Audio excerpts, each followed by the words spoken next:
आपने क्यों मुकदमा दर्ज किया? देखिए, राहुल जी जो है 2022 में एक भारत जोड़ो यात्रा कर रहे थे। भारत जोड़ो यात्रा में जब वो महाराष्ट्र पहुंचे, अकोला महाराष्ट्र में, उन्होंने एक प्रेस कॉन्फ्रेंस आयोजित की थी, जिसमें उन्होंने एक पर्चा दिखाया और कहा, ये देखिए, सावरकर जी ने अंग्रेजों का नौकर होने को कहा था कि मैं आपका नौकर बन के रहना चाहता हूं, और उन्होंने सावरकर से माफी मांगी थी।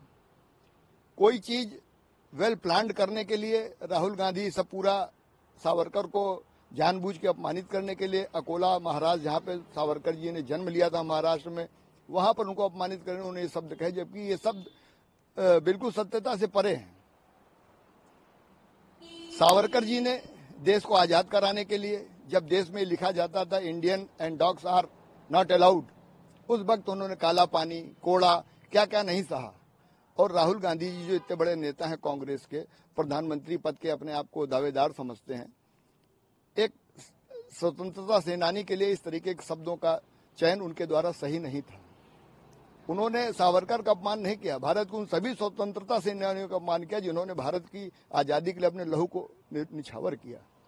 और आप आज देख ही रहे हैं कि सावरकर जी को अपमानित करने सिर्फ उद्देश्य था कि सावरकर जी ने हिंदुत्व की एक परिपाटी का जन्म दिया था कि हिंदुत्व क्या है, और आज राहुल जी उसी हिंदुत्व को गाली देते फिर रहे हैं, सनातन को गाली देते फिर रहे हैं।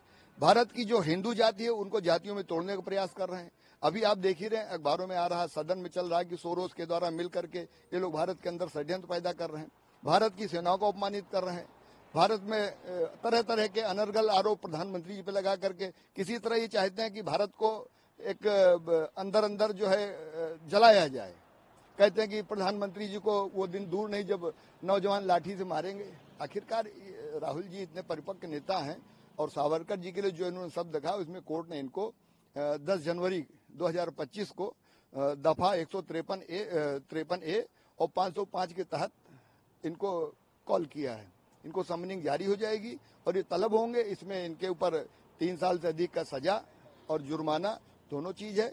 इनको आके अपनी जमानत करानी पड़े। 10 तारीख को उनको कोर्ट ने निर्देश दिए कि आप हाजिर हो। ये है मामला। ये पूरा परिवार देश साथ गद्दारी कर रहा। ये सिर्फ चाहता कि हमारी राजनीति रोटी चले इस देश में, इनके आइडियाज चले, और राष्ट्रभक्तों का आइडिया से इनसे कोई मतलब नहीं। नेहरू जी से लेके गांधी राहुल तक सभी लोग सावरकर को अपमानजनक शब्दों में हमेशा इस्तेमाल करते रहे। इंदिरा जी ने जबकि सावरकर के मरने पर ये कहा था कि भारत के वीर सपूत हैं, इन्होंने आजादी के लिए जो कुछ किया ऐसा कोई माई का लाल कर नहीं सकता। लेकिन उन्हीं के पोते राजीव जी, राहुल जी इस तरह की अपमानजनक भाषा कर रहे हैं। ये देश के खिलाफ षड्यंत्र है, और देश को तोड़ने का षड्यंत्र है। पूर्व में भी कई मामले जो है दर्ज किए गए हैं राहुल गांधी, कई मामलों जमानत पे चल ही रहे हैं। ये पूरा परिवार जमानत पे चल रहा है।